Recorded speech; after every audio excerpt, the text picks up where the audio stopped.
युक्तेः शब्दान्तराच्च पटवच्च यथा च प्राणादि इति सूत्राणि। सर्वाणि अपि सूत्राणि क्रमेण अस्माभिः विचार्यन्ते। क्रमेण आदिमं सूत्रम् आरभ्य विचारयामः। तत्रापि मया समयानुसार यावान् समयः मम कृते प्रदत्तः अस्ति तदनुसारेण अत्र प्रतिपङ्क्तिसमन्वयस्तु यद्यपि न कृतिसाध्यः, तथापि भाष्यस्य अर्थः यथा सर्वांशेन प्रतिपादितः स्यात् तथा प्रतिपादयितुं तु यत्नः क्रियते। तर्हि तत्रेदम् आदिमं सूत्रं तदनन्यत्वम् आरम्भणशब्दादिभ्यः इति। दृश्यमानः अयं भोक्तृभोग्यविभागो न स्यात् इति आक्षेपस्य परिहारार्थं प्रवर्तितम् इदम् आदिमं सूत्रं तदनन्यत्वम् आरम्भणशब्दादिभ्यः इति। कथम् अस्य सूत्रस्य अर्थः ज्ञातव्यः? पश्यतु, सूत्रं सर्वम् इदं सूत्रं किञ्चित् अनुमानं प्रदर्शयति इति वक्तव्यम्। इदं साक्षात् शाङ्करभाष्यात् अस्माभिः कदाचित् अवगन्तुं न शक्यते। यतोहि शाङ्करभाष्यं तु प्रसन्नगम्भीरं।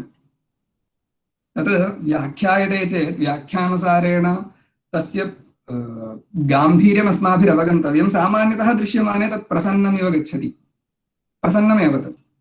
तथापि तत्र ईषत् अर्थः इतोपि अग्रे गत्वा अस्माभिः चिन्तनीयमस्ति। अत्र कः अनुमानप्रयोगः सूत्रकारेण अत्र विवक्षितमस्ति, भाष्यकारस्य तद् द्योतयति इत्यादिकं कथम् इति अवगन्तव्यमस्ति।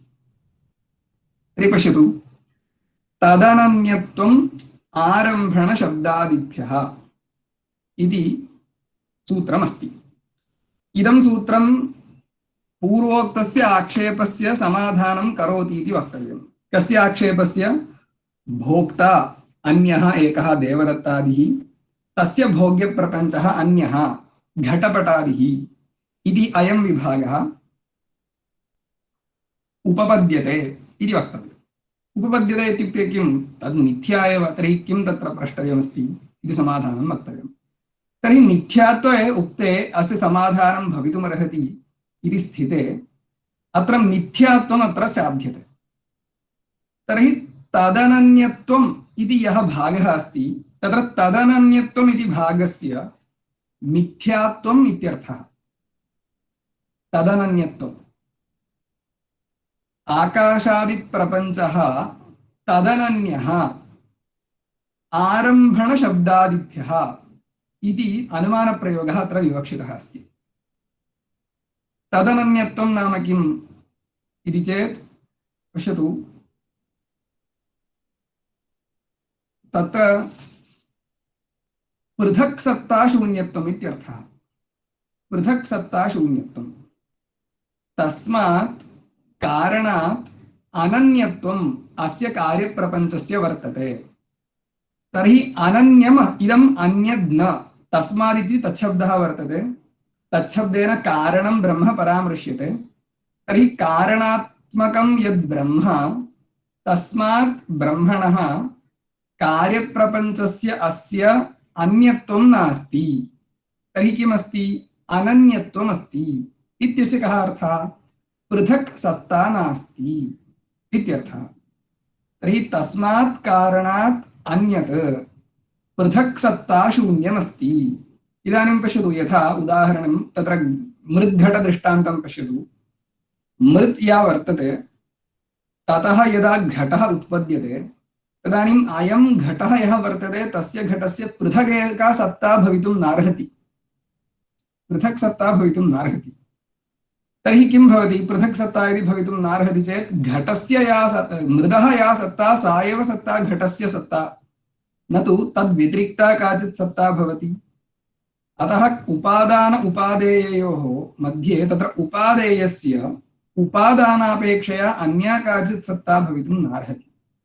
इत्युक्ते अन्ततो गत्वा किं भवति? तत्र घटस्य वास्तविकं स्वरूपं किम् इत्युक्ते मृदेव घटस्य वास्तविकं स्वरूपम् इति अवगन्तव्यमस्ति। मृदेव घटस्य वास्तविकं स्वरूपम् इत्यस्य कः अर्थः? पश्यतु, तदन्यस्वीय तात्विक रूपशून्यत्वम् इत्यर्थः। तदन्यस्वीय तात्विक शून्यत्वम् अस्ति इत्युक्ते घटः यः वर्तते तस्य घटस्य वास्तविकं स्वरूपं किम् इति चेत् मृदेव। मृदपेक्षया वस्तुतः घटस्य किञ्चित् रूपमेव नास्ति। तर्हि तदपेक्षया मृदपेक्षया किञ्चित् तात्विकं स्वरूपं घटस्य नास्ति इति कृत्वा घटे किमस्ति? तदनन्यत्वम् अस्ति। पश्यतु, तावन्मात्रं न, तत्र घटे तादात्म्यम् अपि वर्तते। तादात्म्यम् इति एकः सम्बन्धः। अयं सम्बन्धः उपादान उपादेयोः वर्तते, मृद्घटयोः वर्तते। यतोहि अभेदः, भेदसहिष्णुः अभेदः इति एकं तादात्म्यं। मृदेव घटः। तत्र नैयायिकैः तत्र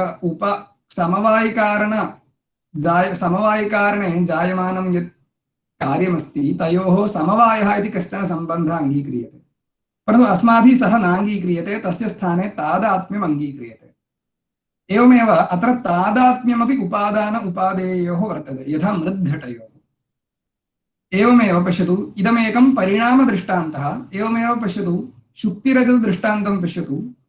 शुक्तिः काचित् वर्तते, शुक्तौ यदा रजतभ्रमः भवति तदानीं तत्र पश्यतु, तत्रापि मया उक्तम् अंशद्वयमस्ति। किम् उक्तम् अंशद्वयम् इति चेत् तदन्यस्वीय तात्विक रूपशून्यत्वं तादात्म्यञ्च। शुक्तौ अथवा रज्जौ यदा सर्पभ्रमः भवति तदानीं तत्र दृश्यमानस्य सर्पस्य वास्तविकं किञ्चित् स्वरूपम् अस्ति वा? नास्ति इति वक्तव्यं रज्ज्वपेक्षया। तर्हि रज्जुः यः दृश्यते तदपेक्षया वास्तविकं किञ्चित् स्वरूपं नास्ति। रज्जुरेव सर्पः इति व्यवहारवशात् तादात्म्यं च वर्तते इति कृत्वा इदं मिथ्या। किं मिथ्या? रजतं मिथ्या। तर्हि मिथ्यात्वं नाम किम् इति चेत् अत्र मिथ्यात्वं नाम इदमेव, स्वीय तात्विक रूपशून्यत्वे सति तादात्म्यम्। कारणापेक्षया तात्विकं रूपं किञ्चित् नास्ति, तादात्म्यं च वर्तते इति कृत्वा इदमेव मिथ्यात्वम्। पश्यतु, अत्र तदनन्यत्वम् इति शब्देनापि मिथ्यात्वमेव अत्र विवक्षितमस्ति। मिथ्यात्वं नाम किम्? इदमेव तदन्यस्वीय तात्विक रूपशून्यत्वे सति तादात्म्यम् इति वक्तव्यम्। दलद्वयं तत्र तादात्म्यम् इति द्वितीयं दलं कुतः इति तु पश्चात् चिन्तयामः सन्देहे सति अथवा अग्रिमे, परन्तु दलद्वयम् अवश्यम् अस्ति इति वक्तव्यम्। तर्हि पश्यतु, तदन्य स्वीय तात्विक रूपशून्यत्वे सति तादात्म्यम् इति यत् मिथ्यात्वम्, इदं मिथ्यात्वमेव अत्र साध्यं कस्य? आकाशादिप्रपञ्चस्य। तर्हि आकाशादिप्रपञ्चः तदनन्यः इत्यस्य कः अर्थः? स्वीय तात्विक तदन्य स्वीय तात्विक रूपशून्यः तादात्म्यापन्नश्च इत्युक्ते मिथ्या इत्यर्थः। कः तत्र हेतुः? आरम्भणशब्दादिभ्यः। किं तत्र आरम्भणशब्दादिभ्यः इत्यनेन किं विवक्षितम् इति चेत् तदेव उच्यते। पश्यतु, छान्दोग्ये 6ष्ठाध्याये यथा सौम्यैकेन मृत्पिण्डेन सर्वं मृण्मयं विज्ञातं स्यात् वाचारम्भणं विकारो नामधेयं मृत्तिकेत्येव सत्यम् इति श्रुतिवाक्यं वर्तते। अस्मिन् श्रुतिवाक्ये आरम्भणशब्दः प्रयुक्तः अस्ति, तेन अत्र मिथ्यात्वं ज्ञायते इति उच्यते। छान्दोग्ये 6ष्ठाध्याये सद्विद्याप्रकरणे तादृशं किञ्चित् वस्तु त्वया पृष्टं वा यस्मिन् पदार्थे ज्ञाते सति सर्वं ज्ञातं स्यात् इति प्रश्नं कृत्वा स पिता पृच्छति, उत्तरं च स्वयमेव अग्रे कथयति दृष्टान्तं प्रदर्श्य। एतादृशं मृत्पिण्डदृष्टान्तं प्रदर्श्य एव सः इदानीं प्रश्नकाले सः प्रश्नं करोति। यथा मृत्पिण्डेन ज्ञाते सति घटः ज्ञायते, तद्वत् यस्मिन् ज्ञाते सति सर्वं ज्ञायते तादृशं पृष्टं वा इति। तर्हि तत्कथनकाले तत्र दृष्टान्ते किम् उक्तं? वाचारम्भणं विकारः नामधेयम् इति उक्तं। सर्वोऽपि विकारः वाचारम्भणम् इत्यस्य कः अर्थः? पश्यतु, वाचा केवलम् अस्ति इति आरभ्यते, न तु वस्तुतः अस्ति इति। पश्यतु, लोकेऽपि अस्माभिः यदा लौकिकव्यवहारः क्रियते तदानीम् ओ इदम् अस्ति खलु, इदं तु केवलं नाममात्रं, सः केवलं वदति तावन्मात्रम्, इदं तु नाममात्रम् इति व्यवहारः क्रियते। नामधेयमात्रम् इदम् इति यदा उच्यते तदानीं कीदृशं तात्पर्यमस्ति? अत्र शब्दस्तु वर्तते, परन्तु शब्दस्य कश्चन अर्थो नास्ति, अर्थः मिथ्या इति अर्थः लोकव्यवहारे। एवमेव अत्रापि यदा आरम्भणशब्दप्रयोगः अत्र कृतः अस्ति विकारमुद्दिश्य, तदानीं विकारस्य मिथ्यात्वम् अत्र ज्ञायते। तर्हि विकारः मिथ्या इति कृत्वा अत्र अनया श्रुत्या अत्र मिथ्यात्वं ज्ञायते, आरम्भणशब्दः प्रयुक्तः अस्ति इति कृत्वा। तर्हि वाचारम्भणं विकारो नामधेयं मृत्तिकेत्येव सत्यमिति श्रुतिः वर्तते, तस्यां श्रुतौ आरम्भणशब्दः प्रयुक्तः अस्ति, आरम्भणशब्दप्रयोगवशादेव सर्वोऽपि प्रपञ्चः मिथ्या इति ज्ञायते।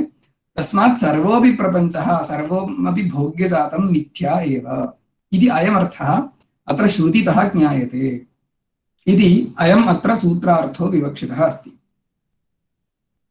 एवमपि तत्र आरम्भणशब्देन अन्या अपि श्रुतिः स्वीकर्तुं शक्यते इति भाष्यकारैः उक्तं। किं तत् इति चेत् अपागात् अग्नेः अग्नित्वं तदुत्तरम् अपागात् अग्नेः अग्नित्वं वाचारम्भणं विकारो नामधेयं त्रीणि रूपाणि इत्येव सत्यम् इति एकम् अग्रिमं वाक्यम् अग्रे वर्तते।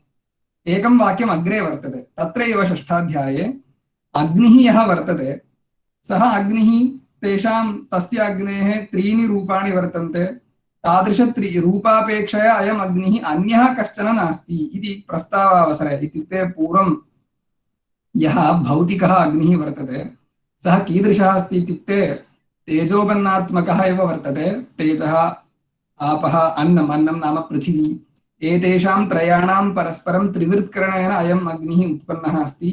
तर्हि अयम् अग्निः भूतत्रयात्मकमेव इत्येवं रीत्या अन्ततो गत्वा तच्च भूतत्रयात्मकं ब्रह्मैव इत्येवं स्वीकृत्य मिथ्यात्वं बोधयितुम् एकं वाक्यम् अग्रे वर्तते। तत्रापि पश्यतु, तत्रापि वाचारम्भणम् इति शब्दः दृश्यते। अपाकादग्नेः अग्नित्वं वाचारम्भणं विकारः, विकारः नाम कार्यम्, इदं कार्यं वाचारम्भणं नामधेयमात्रम् इति अस्ति। तस्मादपि किं ज्ञायते? अत्र मिथ्यात्वम् अत्र स्पष्टं तात्पर्यविषयीभूतम् अस्ति इति ज्ञायते। इति कृत्वा वयम् एताः श्रुतीः यदि पश्यामः तदानीम् अवश्यं तत्र जगतः मिथ्यात्वम् अस्ति इति अवगन्तव्यम्। मिथ्यात्वं नाम किम् इति चेत् मदुक्तम्। पश्यतु, तत्र मिथ्यात्वस्य अनेकानि लक्षणानि भवितुमर्हन्ति। अद्वैतसिद्धौ वेदान्तपरिभाषायाम् अनेकविधं मिथ्यात्वस्य लक्षणं भवितुमर्हति। तत्र तदनन्यत्वम् इति शब्देन यदा तत्र मिथ्यात्वस्वरूपं परीक्ष्यते तदानीम् एतादृशमेव मिथ्यात्वस्वरूपम् अत्र ज्ञायते। किं तदेकवारं स्मर्तव्यमेव। तदन्यस्वीयतात्विकरूपशून्यत्वे सति तादात्म्यम् इति मिथ्यात्वम्। तर्हि इदं मिथ्यात्वम् अत्र ज्ञायते। इदं मया कुतः उक्तम् इत्युक्ते इदं तु अयं यः अंशः अस्ति मया उक्तः सः अंशः भाष्ये स्पष्टः नास्ति चेदपि तत् अवश्यं सः अर्थो वक्तव्यः। भाष्यादेव अयम् अर्थो लभ्यते। अस्य उपयोगः अपि अस्ति। अन्यानि यानि 6 सूत्राणि वर्तन्ते तेषां सूत्राणां प्रवृत्तौ अयम् अर्थः अवश्यम् अत्र सूत्रस्य वक्तव्यः इति कृत्वा इदं मया उक्तम्। तर्हि इदानीम् अत्र किं सिद्धं भवति इति चेत् अत्र सूत्रस्य सामान्यतः अर्थः योजना तु कृता, एतावदेव योजना वर्तते। एतदुत्तरं भाष्ये कः विचारः अस्ति इति चेत् तत्र भेदाभेदमतम् अत्र खण्ड्यते। भेदाभेदमतम् एकं वर्तते। तस्मात् भेदाभेदमतात् एकाम् आशङ्काम् उक्त्वा तस्याः आशङ्कायाः परिहारार्थम् अत्र भाष्यकाराणां प्रवृत्तिः दृश्यते। कस्मात् आरभ्य इति चेत् ननु अनेकात्मकं ब्रह्म इति आरभ्य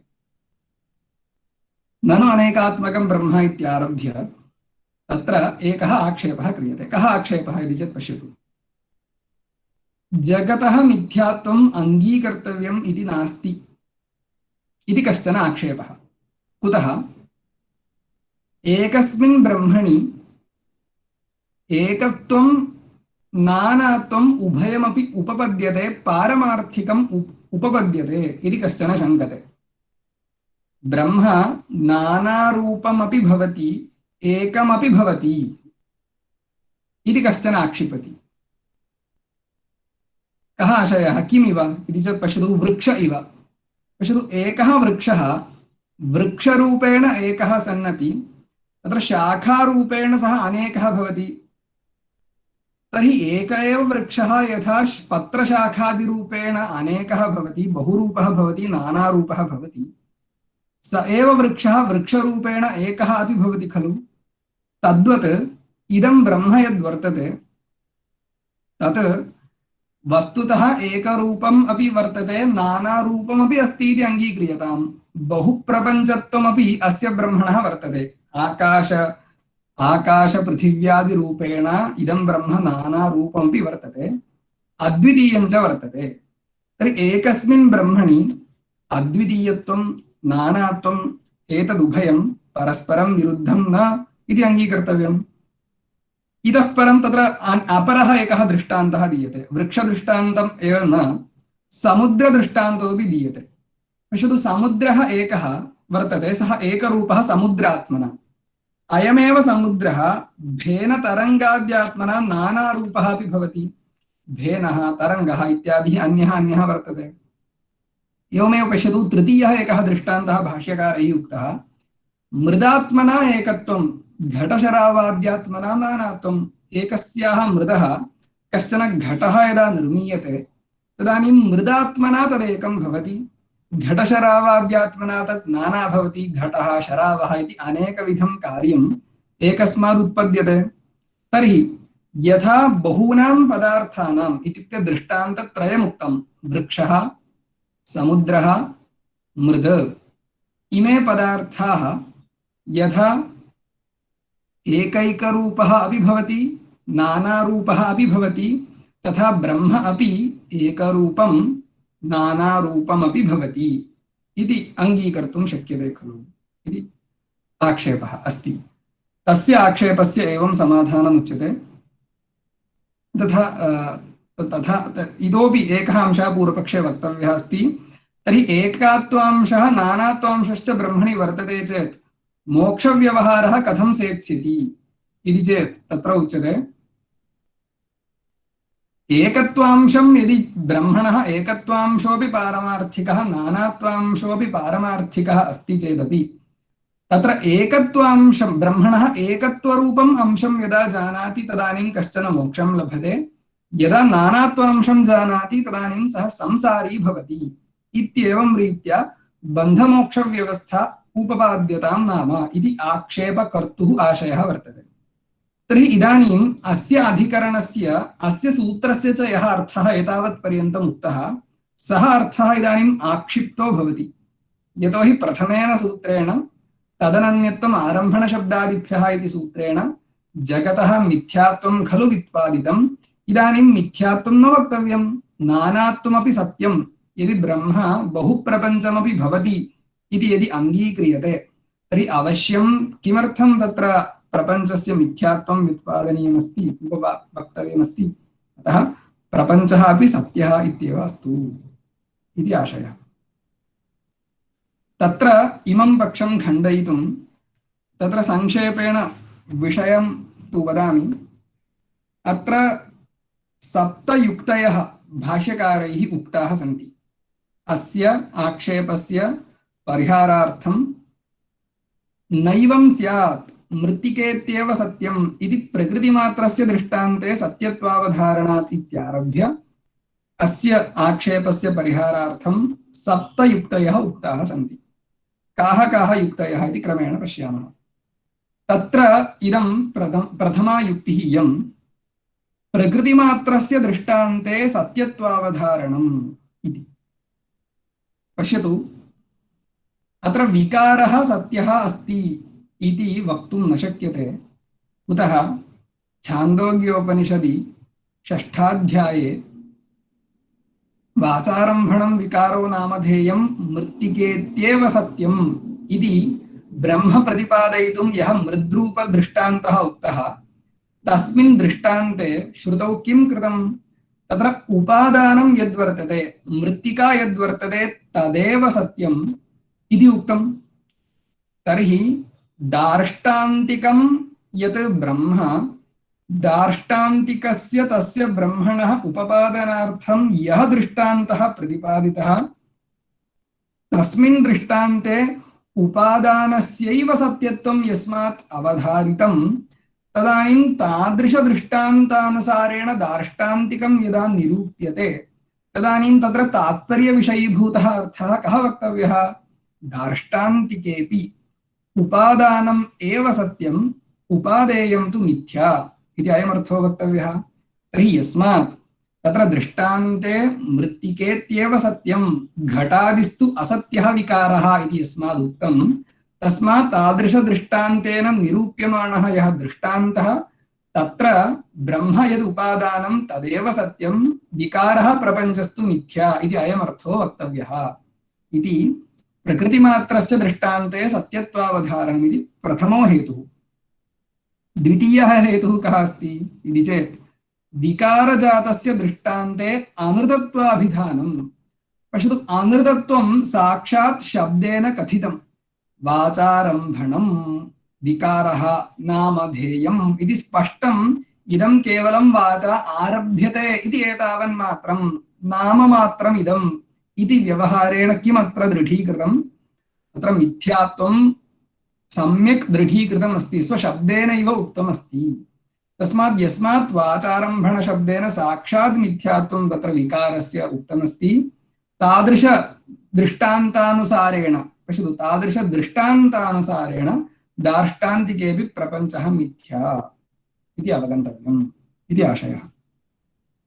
अनन्तरं तृतीयं, दार्ष्टान्तिके कारणस्यैव सत्यत्वावधारणात् इति। पश्यतु, मया युक्तिद्वयं, मया इत्युक्ते भाष्यकारेण युक्तिद्वयं प्रदर्शितं खलु। इदं युक्तिद्वयं कथमासीत्? दृष्टान्ते कीदृशं निरूपणमस्ति तदनुसारेण दार्ष्टान्तिकेऽपि निरूपणीयम् इति कृत्वा तत्र युक्तिद्वयम् उक्तम्। इदानीं तृतीया युक्तिः किमुच्यते? साक्षादेव दार्ष्टान्तिके ब्रह्मणः एव सत्यत्वम्, अन्यस्य सर्वस्यापि मिथ्यात्वम् इति साक्षादुक्तम्। कथम्? ऐतदात्म्यमिदं सर्वं तत् सत्यं स आत्मा इति स्पष्टम् उक्तम्। ऐतदात्म्यमिदं सर्वम्, ऐतदात्म्यं नाम एतदात्मकम् इत्यर्थः। एतदात्मकम् इदं सर्वं, यो यः प्रपञ्चः दृश्यते, इदं सर्वं तदेव ब्रह्मैव, तत् सत्यम्, ऐतदात्म्यम् इदं सर्वं तत् सत्यम् इति स्पष्टम् उक्तम्। तर्हि इदं सर्वं दृश्यते, इदं ब्रह्मरूपं तदेव सत्यम् इति स्पष्टं किमुक्तम्? तत्र सत्यत्वम् अवधृतं कारणस्यैव। तर्हि दार्ष्टान्तिकेऽपि कारणस्यैव सत्यत्वं यस्मात् अवधारितं, तस्मात् कारणापेक्षया यः विकारः वर्तते, आकाशादिविकारः, सः मिथ्या इति स्पष्टम् अवगम्यते इति कृत्वा इयमेका युक्तिः, तृतीया युक्तिः। अनन्तरं चतुर्थी युक्तिः का भवति? शारीरस्य ब्रह्मभाव उपदेशात् इति। पश्यतु, अयं शारीरः यः वर्तते, जीवः, सः तत्त्वमसि इति तस्य ब्रह्माभेदं बोधयति।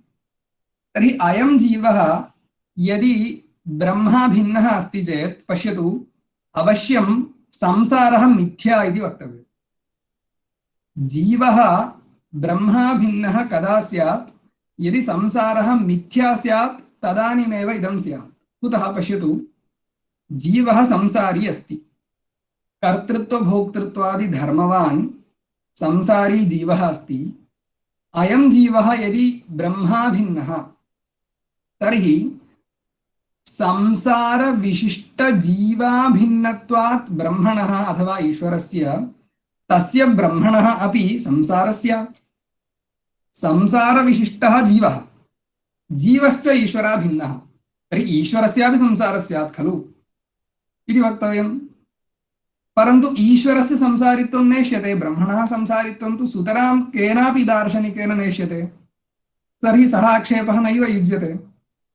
अतः किं वक्तव्यं, ब्रह्म च असंसारी, जीवश्च यदि ब्रह्मा भिन्नः तर्हि जीवस्य यद् विशेषणं संसाररूपं विशेषणम् इदं मिथ्या इत्येव वक्तव्यम्। यदि जीवस्य विशेषणं संसारः यदि मिथ्या न स्यात् तर्हि जीवस्य ब्रह्माभेदो न स्यात्, परन्तु ब्रह्माभेदश्च प्रतिपाद्यते तत्त्वमसि इति वाक्येन। तस्मात् यस्मात् तत्त्वमसि इति वाक्येन ब्रह्मणः जीवाभेदः प्रतिपाद्यते, तस्मादेव किं ज्ञायते, अयं संसारः जीवस्य यद्वर्तते विशेषणं तत् मिथ्या इति अवश्यम् अङ्गीकर्तव्यम्। अनन्तरं पञ्चमः दृष्टान्तः, पञ्चमा युक्तिरस्ति तस्करदृष्टान्तः इति। तस्करदृष्टान्तः छान्दोग्ये उक्तः। तस्करदृष्टान्ते किमस्ति, तस्करदृष्टान्ते एवम् उक्तं, तत्र अनृताभिसन्धस्य बन्धनं सत्याभिसन्धस्य च मोक्षः भवति इति उक्त्वा यः कश्चन अमृतं कथयति लोके, तत्र राजा किं कारयति, तस्य तत्र एकं तत्र तप्तपरशुं हस्ते स्थापयेत् सः, तर्हि सः यदि अमृतं कथयति तर्हि तस्य हस्ते दाहो भवति, यदि दाहो न भवति तदानीं सः सत्यं कथयति इत्येवं निर्णयं करोति राजा। तर्हि यः अनृताभिसन्धः अस्ति तस्य बन्धनं भवति, यः सत्याभिसन्धः अस्ति तस्य मोक्षो भवति दुःखात् इति दृष्टान्तम् उक्त्वा यः एकत्वं पश्यति सः सत्याभिसन्धः, यः नानात्वं पश्यति सः अनृताभिसन्धः इत्येवं रीत्या यस्मादुक्तं, तस्मात् किं ज्ञायते, तत्र नानात्वदर्शनं यः करोति तस्य निन्दा क्रियते, यः एकत्वं पश्यति तस्य स्तुतिः क्रियते। तर्हि यः एकत्वं पश्यति सः स्तूयते, यः च ब्रह्मणः नानात्वं पश्यति सः सः निन्द्यते। यथा तत्र तप्तुपरशुं स्पृष्ट्वा यस्य अनृताभिसन्धः यथा निन्द्यते, तद्वद् अयमपि संसारी नानात्वं यः पश्यति सः निन्द्यते इति कृत्वा निन्द्यमाने अंशे श्रुतेः तात्पर्यं न भवति इति कृत्वा तत्र नानात्वांशः यः वर्तते सः तात्पर्यविषयीभूतो न, सः तत्र सत्यः इति प्रतिपादयितुं तात्पर्यं नास्ति, किन्तु तत् मिथ्या इत्येव वक्तव्यम्। तस्मात् तत्र तस्करदृष्टान्तानुसारेण एवं यस्मात् प्रतिपादितं, तस्मात् तत्र किं ज्ञायते, नानात्वांशः मिथ्या इति ज्ञायते, एकत्वांशः एव तत्र सत्यः तात्पर्यविषयीभूतः इति पञ्चमयुक्तिः। अनन्तरं षष्ठयुक्तिः। षष्ठा युक्तिः का अस्ति, भेददृष्ट्यपवादः इति। पश्यतु, स्पष्टं भेदः निन्द्यते, मृत्योः स मृत्युमाप्नोति, य इह नाना इव पश्यति, यः नाना पश्यति सः मृत्योः सकाशात् मृत्युं प्राप्नोति इत्येवं रीत्या सः मृत्योः सकाशात् मृत्युं प्राप्नोति इति भेददृष्टेः अपवादः क्रियते, निन्दा क्रियते। तर्हि भेददृष्टेः अपवादः यस्मात् क्रियते तस्मात् किं ज्ञायते, भेदः उपनिषदां तात्पर्यविषयीभूतो न इति ज्ञायते, तस्मात् तद् मिथ्या इति अवश्यम् अङ्गीकर्तव्यम् इति। न च इति एका युक्तिः, षष्ठयुक्तिः। अनन्तरं सप्तमा युक्तिः का वर्तते इति चेत् पश्यतु, ज्ञाननिवर्त्यत्वेन मोक्षोपदेशः, अयं सप्तमयुक्तिः। ज्ञानोपदेशे ज्ञानेन यदा संसारस्य निवृत्तिः भवति तदुत्तरं मोक्षो भवति इत्येवं रीत्या श्रुतिः कथयति। तदपि पश्यतु, मिथ्यात्वं विना नोपपद्यते। अयं यः संसारः वर्तते, अस्मात् संसारात् मोक्षः कदा स्यात्, यदा ब्रह्मज्ञानं स्यात् तदानीं मोक्षः स्यात् इति प्रतिपाद्यते। तर्हि पश्यतु, किञ्चित् वस्तु कदा ज्ञानेन निवर्तेत इति चेत् तद् यदि मिथ्या स्यात्, अन्यथा तत् ज्ञानेन न निवर्तेत। तर्हि ज्ञानात् निवृत्तिः यस्मात् उच्यते तस्मादेव अस्माभिः किम् अवगन्तव्यमस्ति इति चेत् सः अवश्यं मिथ्या इति अङ्गीकर्तव्यम्। तर्हि इदानीं यदि प्रपञ्चस्य यदि नानात्वं यदि सत्यं यदि अङ्गीक्रियते तर्हि इदं न सङ्गच्छते। यतोहि अस्मिन् वादे यः भेदाभेदवादी वर्तते सः एकत् नानात्वमपि यदि सत्यम् इति यदि वदति तर्हि तस्य ज्ञाननिवर्त्यत्वं तेन वक्तुं न शक्यते। यतोहि ज्ञाननिवर्त्यत्वं कस्य स्यात्? मिथ्याभूतस्य वस्तुना एव स्यात्। तर्हि यस्मात् नानारूपस्य प्रपञ्चस्य अस्य निवृत्तिः ज्ञानेन भवति इति उच्यते। ज्ञाननिवृत्तिश्च मिथ्यात्वं विना नोपपद्यते इति कृत्वा अवश्यं तत्र ब्रह्मणः यः प्रपञ्चः यः नानात्वांशः यः वर्तते सः मिथ्या इति अङ्गीकर्तव्यम् इति आशयः। तथा च पश्यतु अत्र भेदाभेदवादमतं खण्डयितुं सप्तयुक्तः भाष्यकारैः उक्तः। केवलमहं नाम्ना पुनः निर्दिशामि। किं किम् अस्ति? आदौ प्रकृतिमात्रस्य दृष्टान्ते सत्यत्वावधारणं कथं मृत्तिकेत्येव सत्यमिति। द्वितीयं विकारजातस्य दृष्टान्ते अनृतत्वाभिधानं वाचारम्भणं विकारः इत्येव। तृतीयं दार्ष्टान्तिके कारणस्यैव सत्यत्वावधारणम् ऐतदात्म्यम् इदं सर्वं तत्सत्यं स आत्मा इति। अनन्तरं शारीरस्य ब्रह्मभावोपदेशः तत्त्वमसि इति साक्षात् अभेदः उच्यते इति चतुर्थी। अनन्तरं तस्करदृष्टान्तः, अनन्तरं भेददृष्ट्यपवादः मृत्योस्य मृत्युमाप्नोति इति। अनन्तरं ज्ञानात् संसारस्य निवृत्तौ सत्यां मोक्षोपदेशः इति ज्ञाननिवर्त्यत्वान्यथानुपपत्तिः इत्येवं रीत्या सप्तयुक्तिः उक्त्वा तत्र भाष्यकारैः उक्तम् अयं नानात्वांशः मिथ्यैव इत्यत्र संशयो नास्ति। तर्हि तदनन्यत्वम् आरम्भणशब्दादिभ्यः इति सूत्रस्य यः अर्थः व्युत्पादितः सः स्थिरः तिष्ठति इति अवगन्तव्यम्। अनन्तरं पश्यतु अत्र चत्वारः आक्षेपाः क्रियन्ते। अनन्तरं तेषां चतुर्णाम् आक्षेपाणां समाधानम् उच्यते इति अग्रिमः अयं प्रसङ्गः अस्ति भाष्ये। पश्यतु इतः परं चत्वारः आक्षेपाः क्रियन्ते पूर्वपक्षिणा। कः आक्षेपः? प्रथमः कः आक्षेपः इति चेत् पश्यतु कस्मिन् अंशे आक्षेपः इत्युक्ते यदि जगत् मिथ्या स्यात्, प्रपञ्चः यदि मिथ्या स्यात् तर्हि चत्वारः दोषाः स्युः इति उच्यते। कः प्रथमः आक्षेपः? पश्यतु प्रत्यक्षादिप्रमाणानि यानि वर्तन्ते तेषां प्रमाणानां प्रवृत्तिः न स्यात् इति उच्यते। अस्माकं चक्षुरादि इन्द्रियाणि वर्तन्ते, इमानि इन्द्रियाणि स्वस्व उचितं विषयं गृह्णन्ति इति वक्तव्यं। तर्हि इन्द्रियादिकं किं गृह्णाति? घटं पटं पुस्तकादिपदार्थान् गृह्णाति। तर्हि इन्द्रियाणां प्रवृत्तिः, इन्द्रियाणां विषयग्रहणसामर्थ्यं कदा स्यात्? यदि विषयः स्यात् तदानीमेव खलु स्यात्। यदि विषयो मिथ्या तर्हि इन्द्रियाणि कथं स्वस्वप्रवृत्तिं कुर्युः? तर्हि यस्मात् इन्द्रियाणि स्वस्वप्रवृत्तिं कुर्वन्ति तस्मात् किं वक्तव्यं? तस्य तेन इन्द्रियेण गृह्यमानः यः विषयः सः सर्वोऽपि विषयः वस्तुतः अस्ति इति वक्तव्यम्। अतः प्रथमः दोषः कः अस्ति? प्रत्यक्षादिप्रमाणव्याघातः।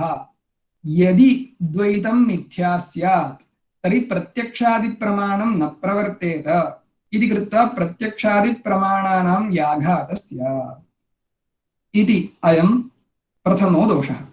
द्वितीयः दोषः कः इति चेत् विधिप्रतिषेधशास्त्रव्याघातः।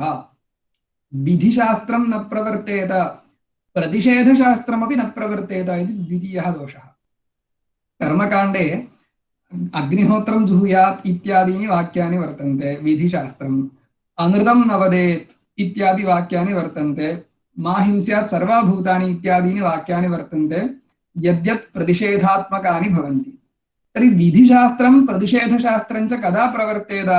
यदि कश्चन जीवः तदपेक्षया यागः, तदपेक्षया तस्य द्रव्याणि इति क्रियाकारकभेदं यदि अङ्गीकुर्मः तदानीमेव खलु तद् विधिवाक्यम् एकं पुरुषम् एकस्मिन् कर्मणि प्रवर्तयितुमर्हति। तर्हि कर्मकाण्डे विद्यमानानि यानि विधिप्रतिषेधवाक्यानि तेषां वाक्यानां प्रवृत्तिः यदि अपेक्षिता अस्ति तर्हि तेषां वाक्यानां प्रवृत्तिः कदा स्यात्? यदि द्वैतं सत्यं स्यात्। यदि द्वैतं सत्यं न स्यात् तर्हि विधिप्रतिषेधानर्थक्यं स्यात्। परन्तु विधिप्रतिषेधानर्थक्यं नेष्यते, तस्मात् द्वैतं सत्यमिति वक्तव्यम् इति द्वितीया युक्तिः, इति द्वितीयः आक्षेपः। तृतीयः आक्षेपः कः? मोक्षशास्त्रस्यापि प्रवृत्तिः न स्यात् इति उच्यते। यतोहि पश्यतु, मोक्षशास्त्रस्य प्रवृत्तिः कदा स्यात्? एकः शिष्यः, तदपेक्षया तस्मात् शिष्यात् अन्यः गुरुः इत्येवं रीत्या शिष्य गुरुशिष्यादि भेदः यत्र वर्तते तदानीमेव खलु एकः गुरुः अन्यस्मै अद्वैत वेदान्त उपदेशं कर्तुम् अर्हति। उपदेश एव तत्र भवति यत्र गुरुः शिष्यः अन्यः अन्यः अस्ति।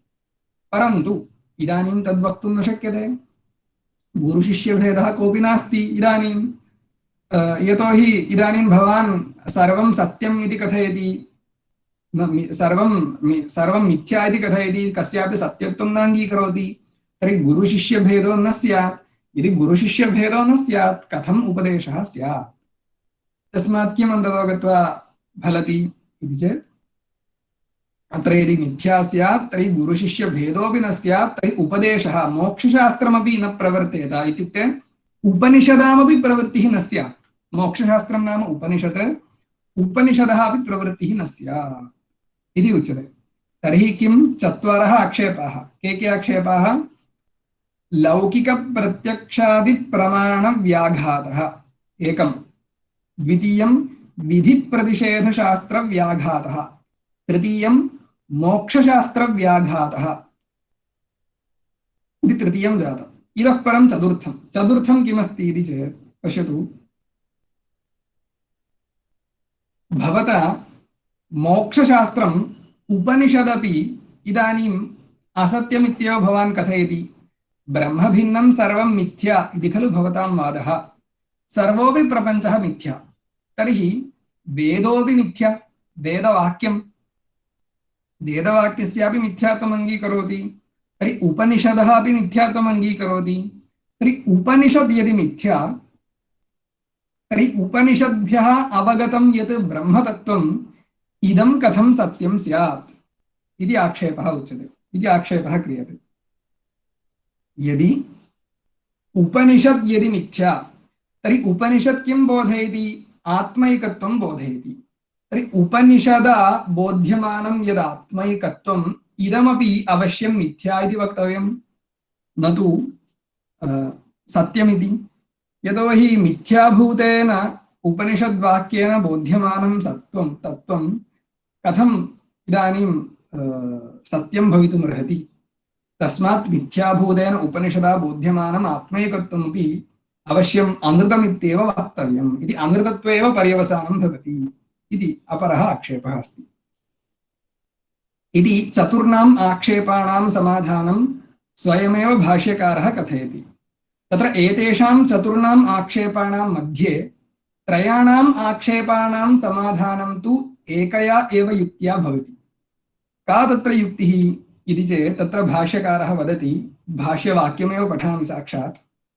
अत्रोच्यते नैषदोषः सर्वव्यवहाराणामेव प्राक् ब्रह्मात्मता विज्ञानात् सत्यत्व उपपत्तेः इति।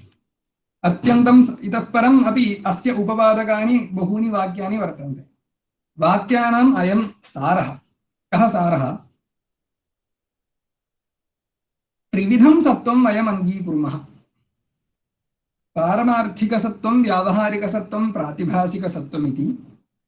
तत्र विधिनिषेधशास्त्रप्रवृत्तिः, प्रत्यक्षादिप्रमाणप्रवृत्तिः, मोक्षशास्त्रप्रवृत्तिः, एतत्त्रयम् अपेक्षितमस्ति।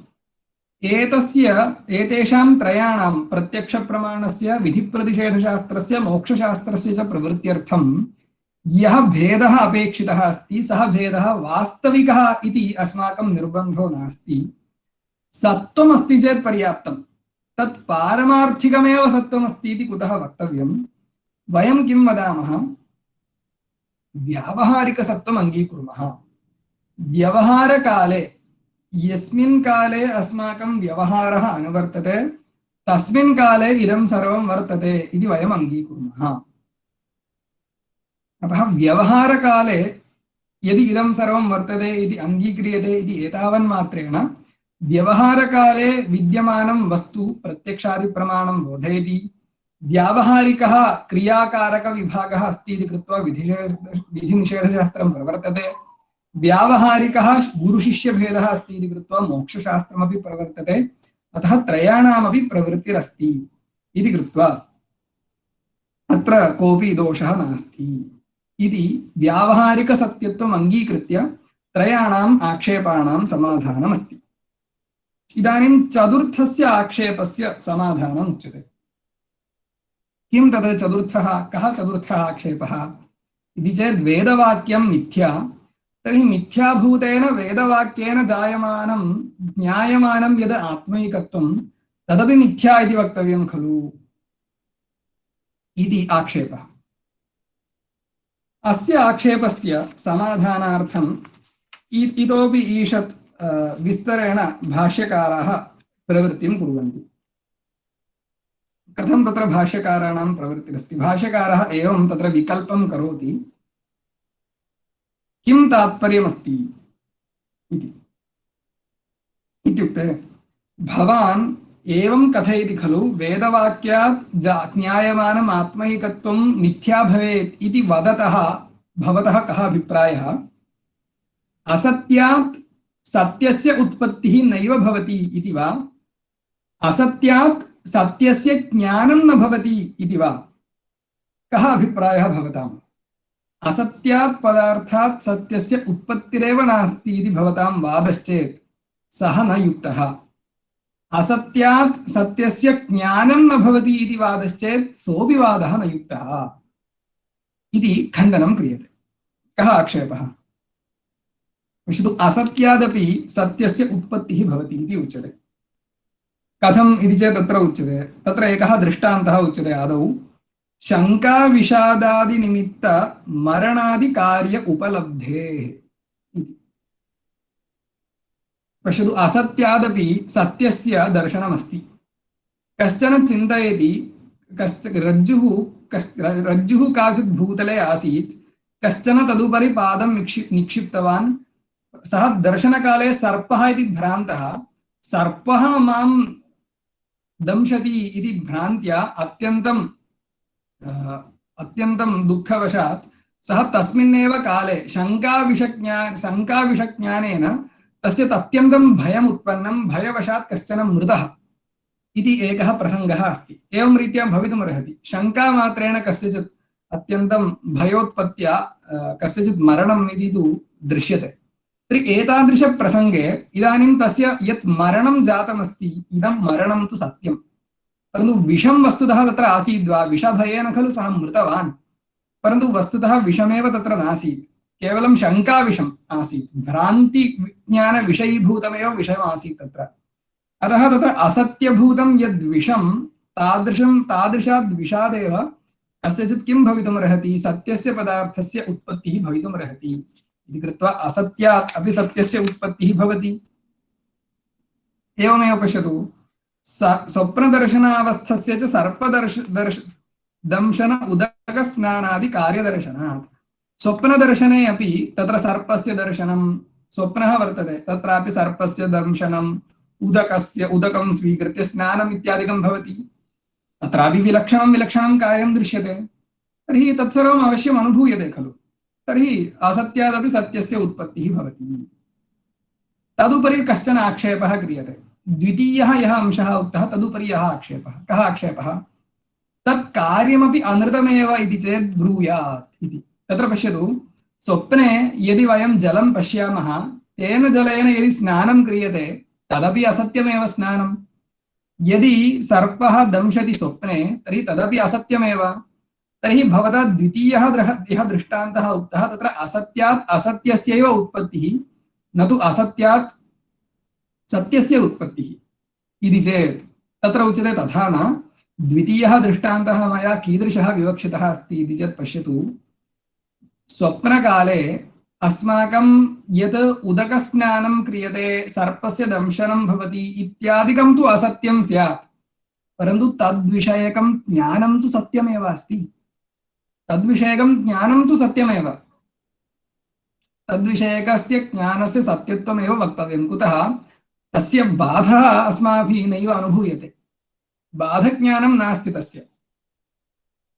अतः किं तत्र अङ्गीकर्तव्यम् इति चेत् असत्यात् एव पदार्थात्, असत्यादेव पदार्थः नाम असत् स्वप्ने यद्यत् वर्तते उदकस्नानादिकं, ततः जायमानं यत् ज्ञानम् अस्ति तत् ज्ञानं सत्यभूतम् इति वक्तव्यं। तर्हि असत्यात् सत्यस्य उत्पत्तिः इत्येव अत्र विवक्षितम् अस्ति। अतः असत्यादपि सत्यस्य उत्पत्तिः भवितुमर्हति इति अवश्यम् अङ्गीकर्तव्यम् इति आशयः।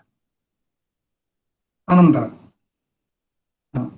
इदानीं मया पूर्वम् उक्तं द्विधा विकल्पः कृतः अस्ति, द्विधा प्रश्नः कृतः सिद्धान्तिना। प्रश्नं कृत्वा विकल्पः इति उच्यते, द्विधा विकल्पं कृत्वा एकैकः अपि विकल्पः सिद्धान्तिना खण्ड्यते इति स्थितिः। तत्र अयं प्रथमः विकल्पः आसीत्। कः प्रथमः विकल्पः? यदि प्रश्नं कुर्वतः भवतः पूर्वपक्षिणः कः आशयः, असत्यात् सत्यस्य उत्पत्तिरेव भवितुं नार्हति इति वा, उत असत्यात् सत्यस्य ज्ञानं न भवितुमर्हति वा इति आक्षेपः। तत्र इति विकल्पद्वयं। तत्र प्रथमः यः विकल्पः, सः प्रथमः विकल्पस्तु इदानीं खण्डितः। इदानीं पश्यतु, द्वितीयः विकल्पः अस्ति। द्वितीयः विकल्पः अत्र खण्ड्यते।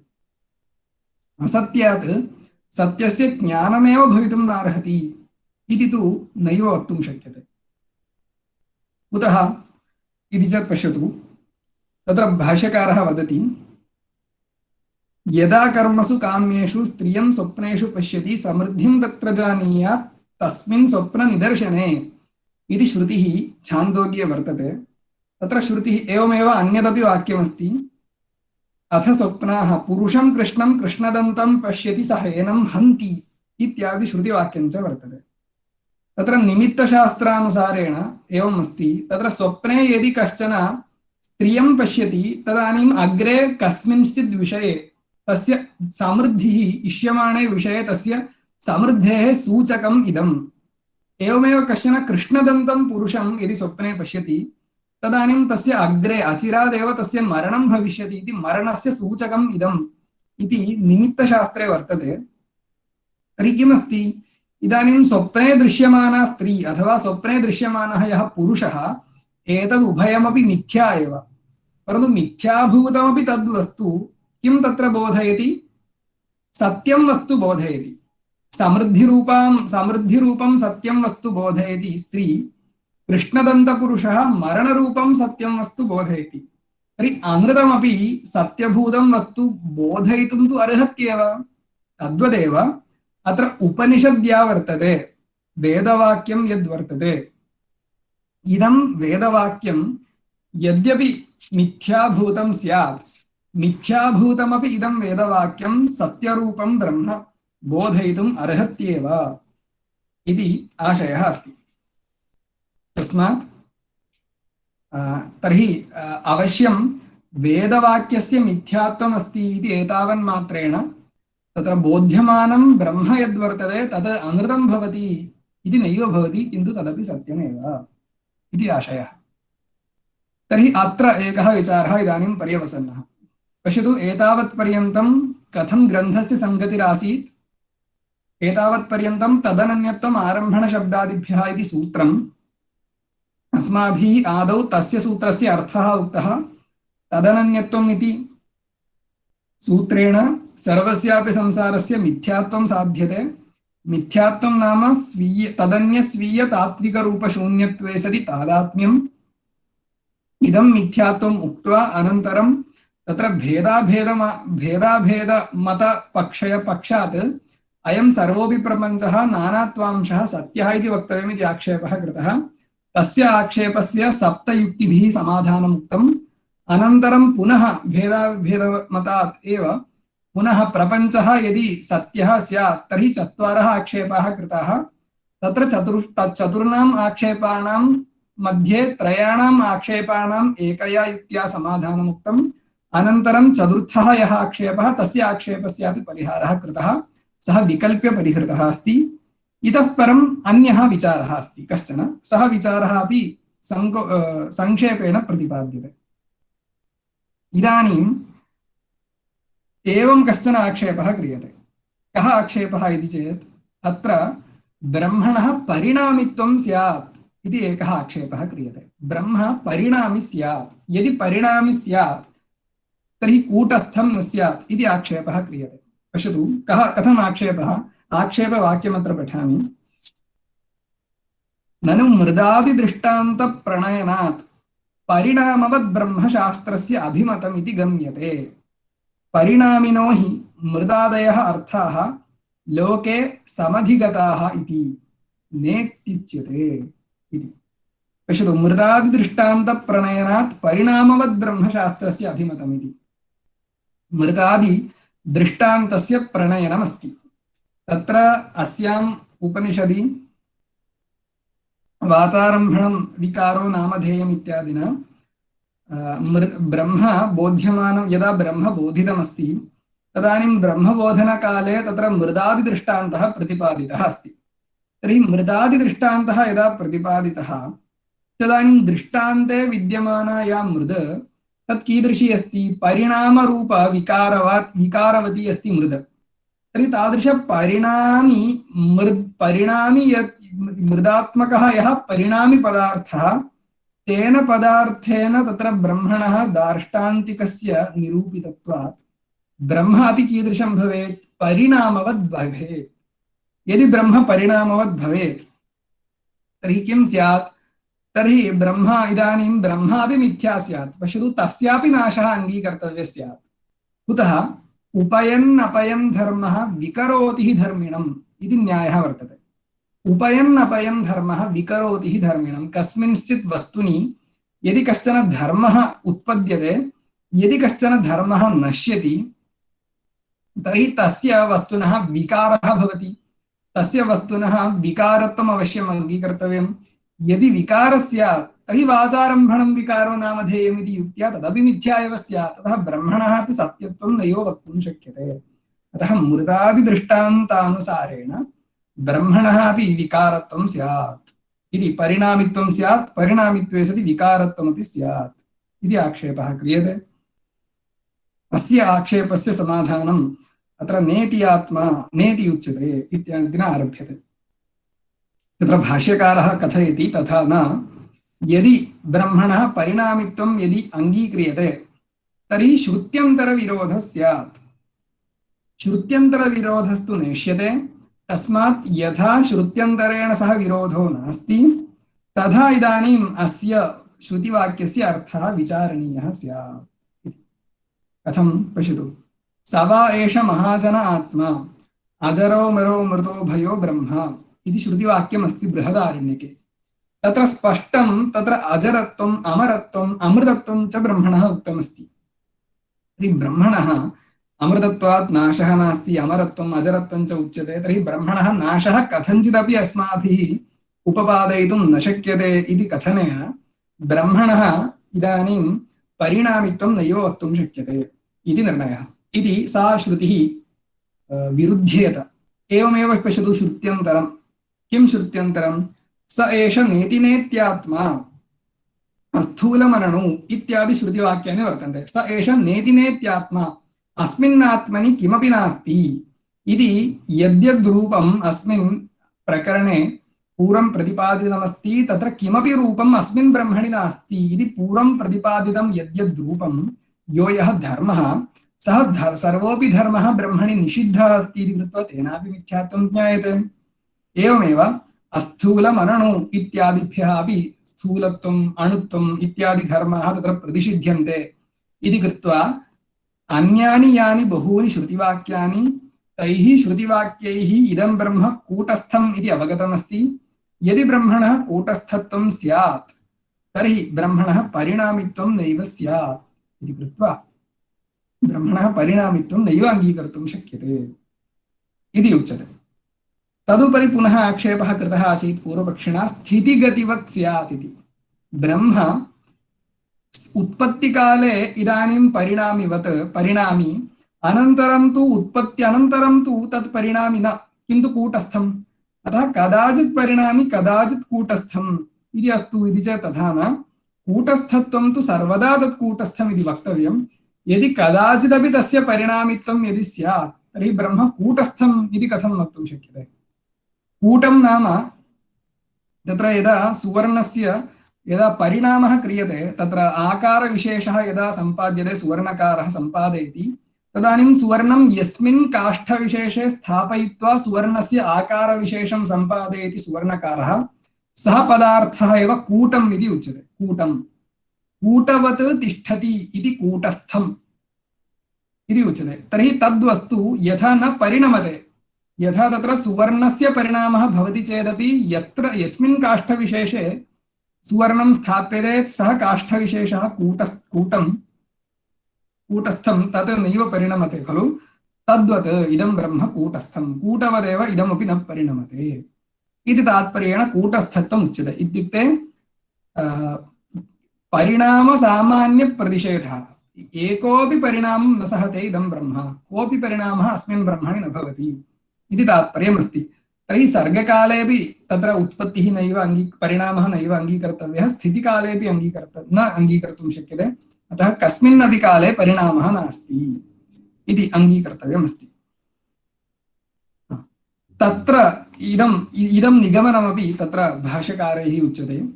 एतावता इयमपि एका युक्तिः भवितुमर्हति इति चेत् फलवत्सन्निधौ अफलं तदङ्गम् इति युक्त्या अपि तत्र प्रपञ्चबोधने उपनिषदां तात्पर्यं नास्ति इति अवगन्तुं शक्यते। पश्यतु, इदानीं प्रपञ्चः अपि उपनिषद्भ्यः ज्ञायते।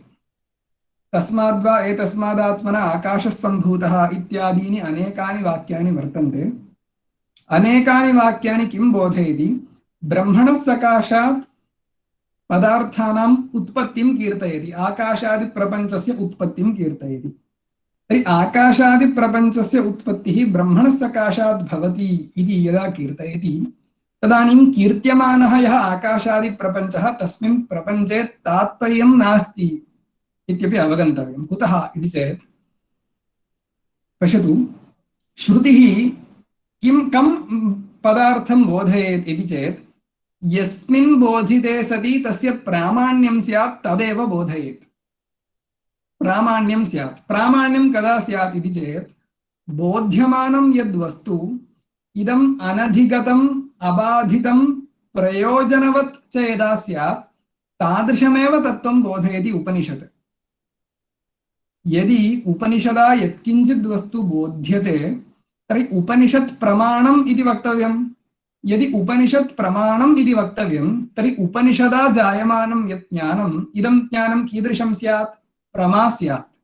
तर्हि उपनिषदा जायमानं ज्ञानं प्रमा कदा स्यात् इति चेत् तस्मिन् ज्ञाने विषयीभूतं यद्वस्तु इदम् अनधिगतम् अबाधितं प्रयोजनवत् च स्यात्। परन्तु पश्यतु, उपनिषद् यदा प्रपञ्चं बोधयति तदानीम् उपनिषदा बोध्यमानः अयं प्रपञ्चः अनधिगतः अस्तु नाम अबाधितः अपि अस्तु नाम, परन्तु प्रयोजनवान्स्तु नैव भवति। प्रयोजनम् अस्य नैव निर्दिष्टमस्ति श्रुतौ कुत्रापि। अस्य एतादृशं सृष्टिं ज्ञात्वा अस्य मोक्षः प्रयोजनं भवति इति वा किमपि प्रयोजनं नोक्तं। परन्तु कस्य दर्शनस्य प्रयोजनम् उक्तम् इति चेत् ब्रह्मणः यत् ज्ञानमस्ति तस्य ब्रह्मणः यत् ज्ञानं तस्य ज्ञानेन मोक्षः भवति इति ब्रह्मविषयकज्ञानस्य तु प्रयोजनम् उक्तमस्ति, मोक्षरूपं प्रयोजनं। परन्तु अत्र सृष्टिविषयकज्ञानस्य तु न किञ्चित् प्रयोजनम् उक्तमस्ति। तर्हि इदानीं किम् अत्र पर्यवसन्नं? सृष्टिं बोधयित्वा श्रुतेः किमपि प्रामाण्यमेव नास्ति। तर्हि किम् अन्ततो गत्वा पर्यवस्यति? सृष्टिं न बोधयत्येव श्रुतिः। तर्हि तत् किमर्थं प्रतिपादितम् इति चेत् सृष्टिं तात्पर्येण प्रतिपादयितुं सृष्टिवाक्यानि नागतानि, किन्तु किं प्रतिपादयितुम्? अद्वितीयब्रह्म प्रतिपत्त्यर्थम् इति उच्यते। अद्वितीयब्रह्म प्रतिपत्त्यर्थं केन न्यायेन इति चेत् फलवत्सन्निधौ अफलं तदङ्गमिति न्यायेन। तत्र अद्वितीयं यद् ब्रह्म अद्वितीयं यद् ब्रह्म तद्विषयकज्ञानेन मोक्षः इति तु उपनिषत्सु वर्तते। तर्हि ब्रह्म कीदृशमस्ति इति चेत् अद्वितीय ब्रह्मज्ञानं प्रयोजनवत् अस्ति, मोक्षरूपप्रयोजनवत्। तर्हि मोक्षरूपप्रयोजनवत् यद् ब्रह्मज्ञानं तस्य अङ्गं भवति किं प्रपञ्चज्ञानं, तदर्थम् उपयुज्यते इति उच्यते। तर्हि प्रपञ्चज्ञानं कथम् अद्वितीयत्वब्रह्मप्रतिपत्त्यर्थम् उपयुज्यते इति चेत् पश्यतु, इदं कदा अत्र भाष्यकारैस्तु उक्तमेव, वेदान्तपरिभाषादिषु अपि स्पष्टमिदम् उक्तं, तत्र अन्यत्रावस्थानशङ्का वारणार्थम् इति उच्यते। पश्यतु, यदि साक्षादेव मिथ्यात्वं द्योतयितुं वस्तुतः साक्षादेव प्रपञ्चम् अबोधयित्वा प्रपञ्चस्य साक्षात् एव निषेधः यदि क्रियेत, तर्हि किं भवति? ब्रह्म वर्तते, ब्रह्मणि प्रपञ्चो नास्ति, परन्तु प्रपञ्चः अन्यत्र स्यात्।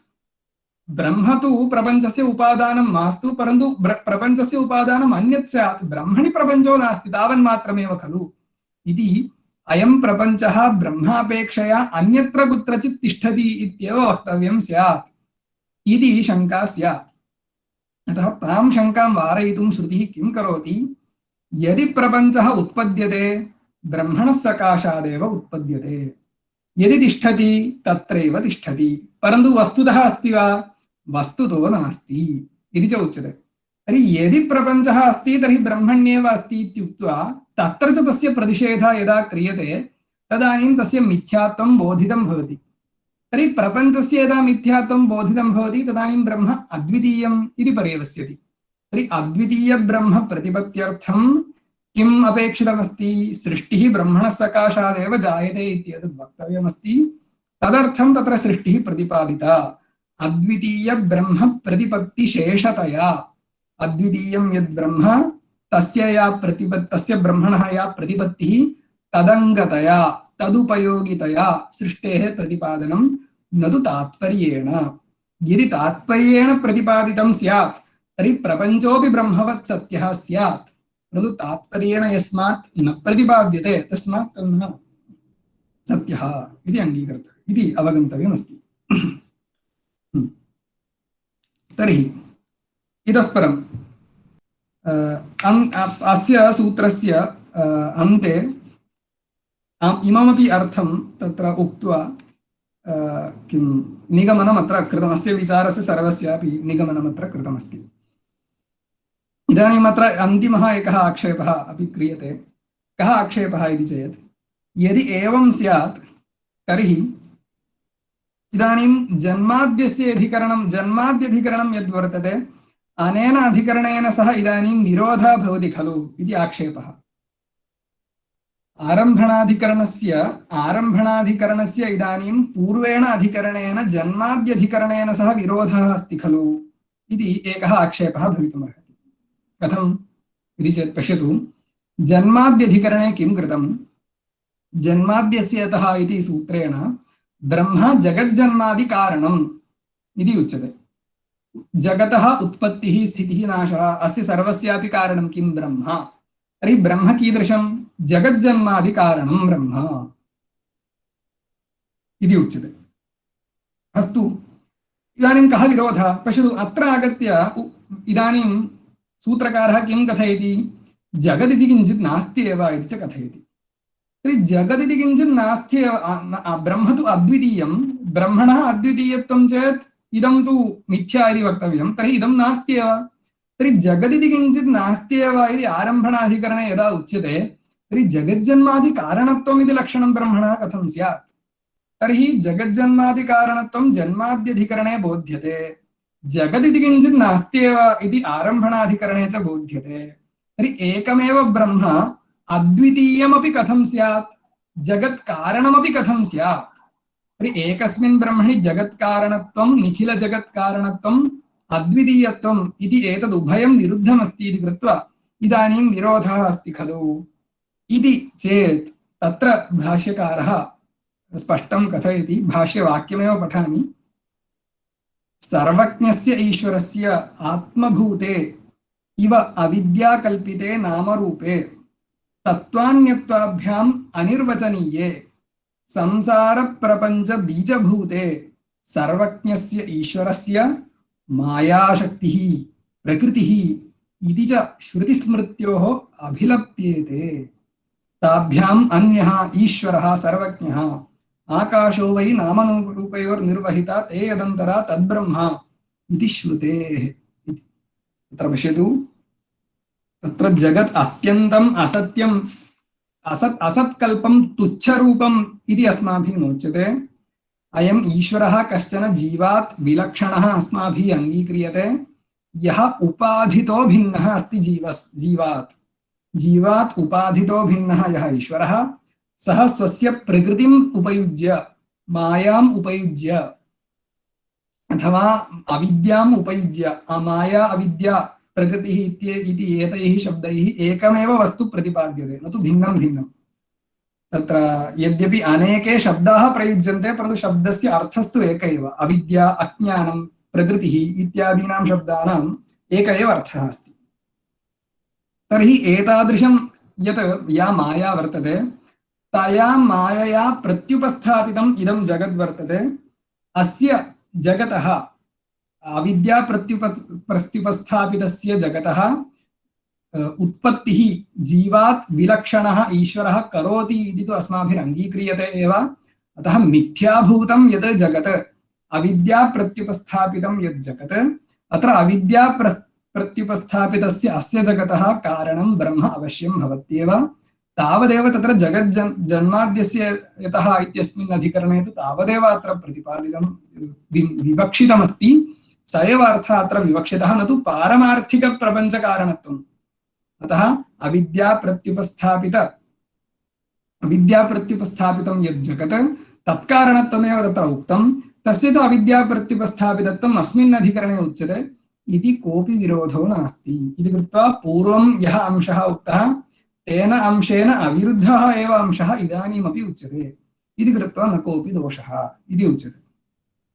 तदेवम् इतः परं तत्र स्पष्टं व्यवहारः कथं उपपादनीयः इति तु भाष्यकारः तत्र अति रमणीयैः वाक्यैः अत्र प्रतिपाद्यते। पङ्क्तिमेव पठामि, पश्यतु। तदेवम् अविद्यात्मक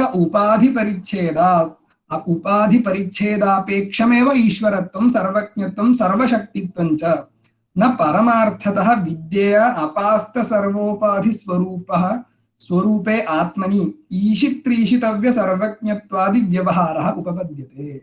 तथा चोक्तं यत्र नान्यत् पश्यति इत्यारभ्य वाक्यानि। तर्हि पश्यतु, ईश्वरः इति कश्चन जीवाद्विलक्षणं वयम् अङ्गीकुर्मः।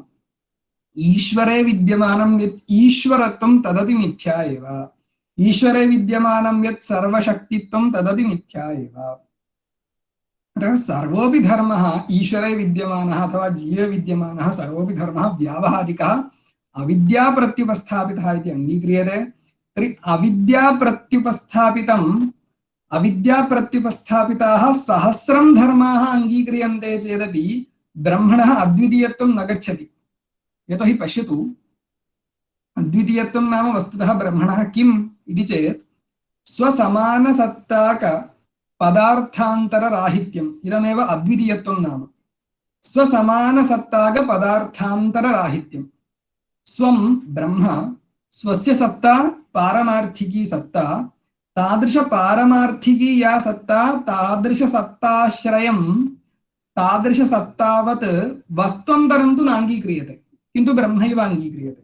तर्हि ब्रह्मणः या सत्ता पारमार्थिकी सत्ता, तादृश पारमार्थिकी या सत्ता वर्तते तादृश पारमार्थिक सत्ताक वस्त्वन्तर राहित्य रूपम् अद्वितीयत्वम्।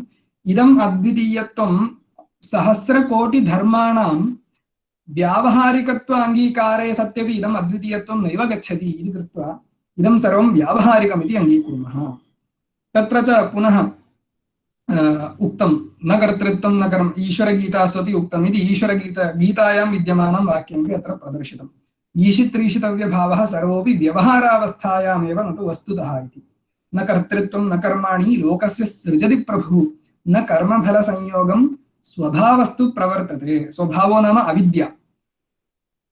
कर्तृत्वादिरूपेण प्रवर्तते। नादत्ते कस्यचित् पापं न चैव सुकृतं विभुः अज्ञानेन आवृतं ज्ञानं तेन मुह्यन्ति जन्तवः इति च। व्यवहारावस्थायां पश्यतु, साक्षात् श्रुतिः कथयति स एष सर्वेश्वरः, एष भूताधिपतिः, एष भूतपालः, एष सेतुर्विधरणः येषां लोकानाम् असम्भेदाय। अतः व्यवहारावस्थायां तु सर्वोऽपि व्यवहारः वर्तते, परन्तु वस्तुतः किमस्ति? ईश्वरः सर्वभूतानां हृद्देशेऽर्जुन तिष्ठति भ्रामयन् सर्वभूतानि यन्त्रारूढानि मायया। सर्वं तु मायावशादेव अयं करोति। वस्तुतः ईश्वरः अपि ईश्वरत्वरूपधर्मविशिष्टः, तस्य सर्वज्ञत्वं सर्वमपि मिथ्या एव, अस्य जीवात् भेदोऽपि मिथ्या एव। अतः वस्तुतः जीवेश्वरयोः भेदः नास्ति, प्रपञ्चोऽपि अन्यः नास्ति, मिथ्या एव तत् इति कृत्वा अन्ततो गत्वा ब्रह्म एकमेव पारमार्थिकं पर्यवस्यति इति उक्तम्। तदुत्तरं भाष्यकारः निगमनं करोति। मया मम भाषणस्य आदौ यदुक्तम् इदं भाष्यकाराणाम् इदं वचनं स्वीकृत्य एव मया उक्तम्।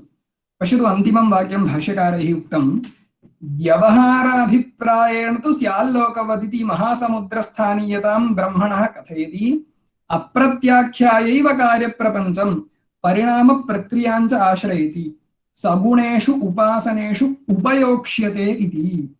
पूर्वम् अधिकरणमस्ति भोक्त्रापत्यधिकरणं। भोक्तृभोग्यविभागो न स्यात् इति यः आक्षेपः कृतः अस्ति, तस्य आक्षेपस्य व्यावहारिकम् एकं समाधानं पूर्वम् उक्तमस्ति। मिथ्यात्वम् अनुद्घाट्य मिथ्यात्वम् अव्युत्पाद्य तत् समाधानमस्ति। इदानीं तु मिथ्यात्वं व्युत्पाद्य अयम् इदमधिकरणम् आरब्धमस्ति। तत्र च प्रथमेन अधिकरणेन एवं रीत्या मिथ्यात्वं व्यवस्थापितमस्ति। तथा च तत्र तदनन्यत्वम् आरम्भणशब्दादिभ्यः इति प्रथमं सूत्रम्। अत्र तदनन्यत्वम् इति शब्दस्य मिथ्यात्वम् इति अर्थः। इदं मिथ्यात्वं कुत्र साध्यते इति चेत् प्रपञ्चे साध्यते।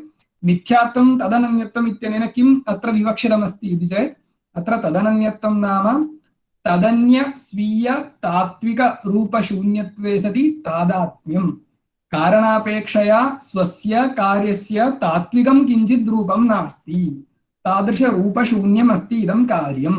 न तावन्मात्रम् इदं कार्यं कारणे तादात्म्यापन्नम् अस्ति। अतः कारणे तादात्म्यापन्नं यत् तदन्यस्वीय तात्विक रूपशून्यं च यद्भवति तत् मिथ्या भवति। इदं मिथ्यात्वं कुत्र दृष्टमस्ति? शुक्तिरजते दृष्टमस्ति। इदमिदानीं कुत्र अत्र साध्यते? सूत्रकारेण प्रपञ्चे साध्यते। कः हेतुरस्ति? आरम्भणशब्दादिभ्यः। आरम्भणशब्दः अस्ति। आरम्भणशब्दश्च मिथ्यात्वं द्योतयितुं प्रयुज्यते। सः शब्दः श्रुतौ प्रयुक्तः अस्ति, तस्मात् मिथ्यात्वं ज्ञायते इति आदौ सूत्रार्थः उक्तः। अनन्तरं भेदाभेदवादमतस्य खण्डनार्थं सप्तयुक्तयः उक्ताः। अनन्तरं भेदाभेदवादपक्षतः एव चत्वारः आक्षेपाः कृताः।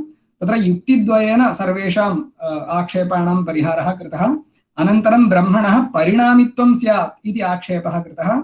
तदानीं कूटस्थत्वबोधकश्रुतिविरोधात् ब्रह्मणः परिणामित्वं नास्ति इति खण्डनं कृतम्। अनन्तरं जन्माद्यस्य अधः इति अधिकरणेन सह अस्य अधिकरणस्य विरोधः स्यात् खलु इति आशङ्का कृता। तथा न, तेन सह विरोधः अत्र परिहर्तुं शक्यते इति च उक्तम्। इति एतावत्पर्यन्तम् अत्र प्रथमसूत्रस्य अधः यद्यत् भाष्यकारैः अत्र प्रतिपादितमस्ति तावान् भागः अत्र इदानीं मया प्रतिपादितः।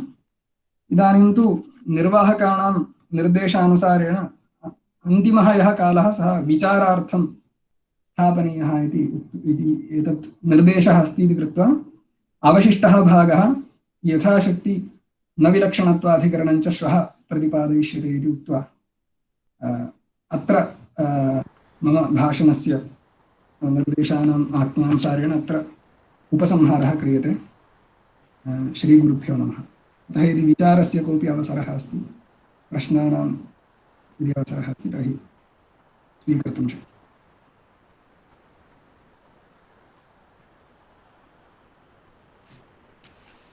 Thank you, sir, for a brilliant explanation.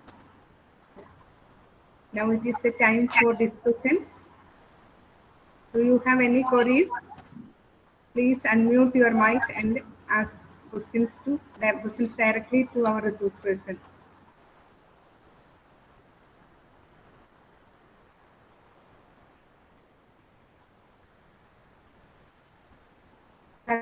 Sharma സാറിന് മലയാളം നന്നായി അറിയാം. നിങ്ങൾ സംശയമുള്ള ഭാഗങ്ങൾ ചോദിച്ചോളൂ, മാഷ് വൃത്തിയായിട്ടത് പറഞ്ഞു തരും.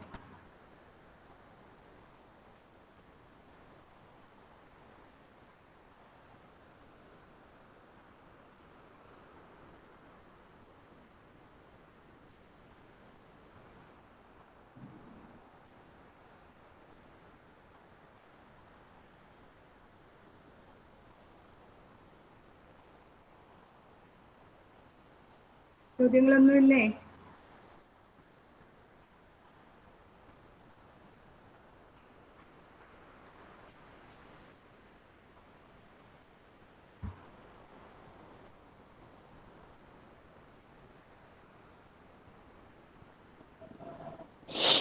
नमस्ते कार्तिक जी। नमस्ते। शंका विषादि निमित्त मरणाधिकार्यो बलत्वेः तत्र असत्याद् सत्यत्वं संभवति इति। तद् कीदृशं? सत्यं सम्भवति। सत्यं सम्भवति। तद् कीदृशम् इति उच्यते?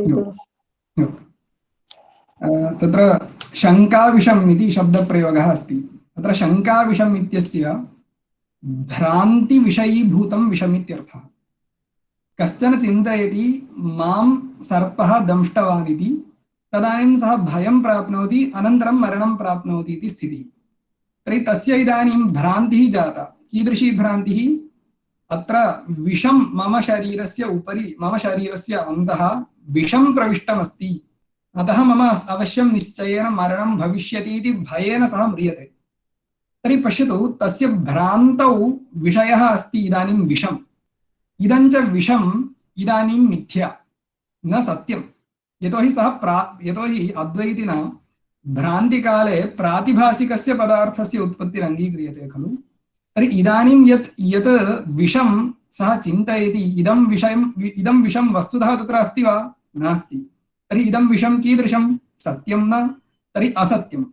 तर्हि सः विषं मम शरीरे अन्तः प्रविष्टमस्ति इति यद्विषमस्ति तत् असत्यं विषं। तस्मात् असत्यात् विषात् तस्य किं जातं? सत्यं मरणं जातम्। अतः असत्यात् विषात् सत्यस्य मरणस्य सम्भवः भवति इति कृत्वा असत्यादपि सत्यस्य उत्पत्तिः इति अयं दृष्टान्तः उक्तः। अतः शङ्काविषं नाम विपर्ययविषयीभूतं विषम् अथवा भ्रान्तिज्ञानविषयीभूतं विषम् इति अर्थः। अयमेव अर्थः अत्र विवक्षितः। भयकारणं तत्र मरणस्य हेतुः इति वा? भयमेव तत्र मरणस्य कारणम्। अत्यन्तं यद् भयं जातं, मम शरीरे विषं प्रविष्टमस्ति इति भयम्, इदं भयमेव तस्य मरणं प्रयोजयति इति लोके दृश्यते। पश्यतु, इदमेव इति न, शङ्काविषमेव स्वीकर्तव्यमिति नास्ति। बहुत्र कस्यचित् यदा अत्यन्तं दुःखम् उत्पन्नं काञ्चित् वार्तां श्रुत्वा सा वार्ता यदि अनृतापि स्यात् तदानीम् अत्यन्तं मरणमपि सम्भाव्यते इति लोके दृश्यते बहुना। अतः तादृशस्थले भ्रान्तिज्ञानमपि तत्र मरणं जनयति। तर्हि असत्यादपि सत्यस्य उत्पत्तिः। अतः भयमेव तत्र जनयति, परन्तु शङ्काविषमेव अन्ततो गत्वा कारणम्। अतः तत् असत्यादेव सत्यस्य उत्पत्तिः इति दृष्टान्तः। धन्यवादः।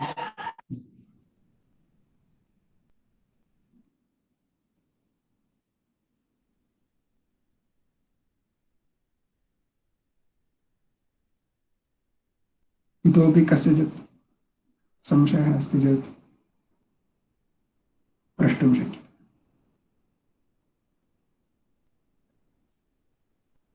മലയാളത്തിലും ചോദിക്കാം ആർക്കെങ്കിലും എന്തെങ്കിലും സംശയമുണ്ടെന്നുണ്ടെങ്കിൽ.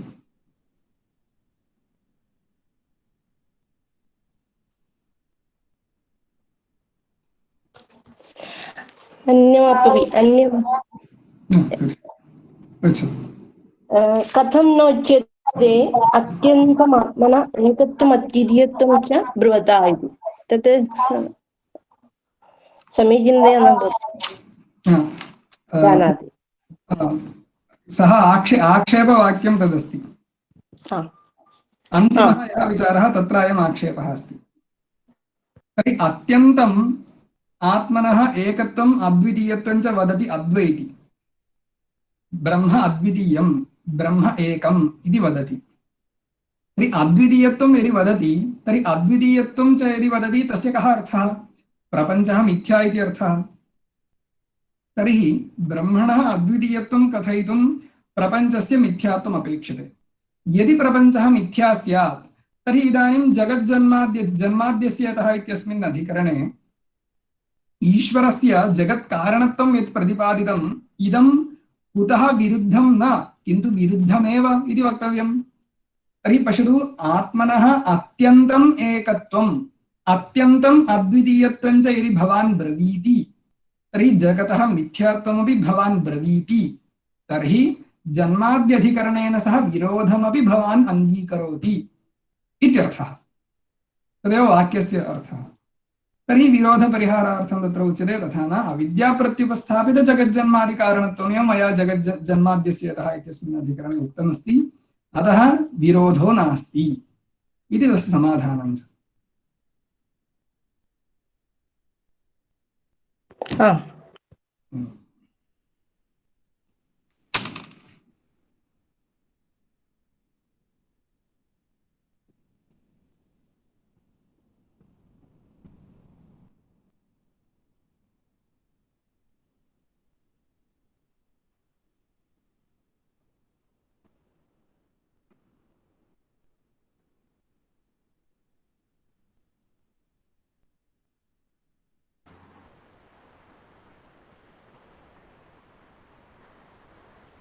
മറ്റ് സംശയങ്ങളൊന്നും ഇല്ലെങ്കിൽ നമ്മൾക്ക് ഇന്നത്തെ ക്ലാസ്സിൻ്റെ വോട്ട് ഓഫ് താങ്ക്സ് ആ ഒരു ചടങ്ങിലേക്ക് പോകാം. Let me invite Srikuti Murali, our 4th semester MA student, to put vote of thanks. Srikuti. Good evening to all. Respected resource person, Sri Karthik Sharma sir, teachers, scholars and friends. The duty entrusted me on is to express vote of thanks. On behalf of the Department of Vedanta, we express our sincere thanks to Sri Karthik Sharma sir for this excellent explanation of Arambhanadikaranam. I express our sincere thanks to all the teachers and students for attending this online workshop. Once again, I thanks to all. Thank you. Thank you, sir. Here is a request. Tomorrow, also the second session will be handed over by our resource person Karthik Sharma itself. All are requested to join 2:45 p.m. itself. Okay, thank you all. Thank you, sir. Thank you.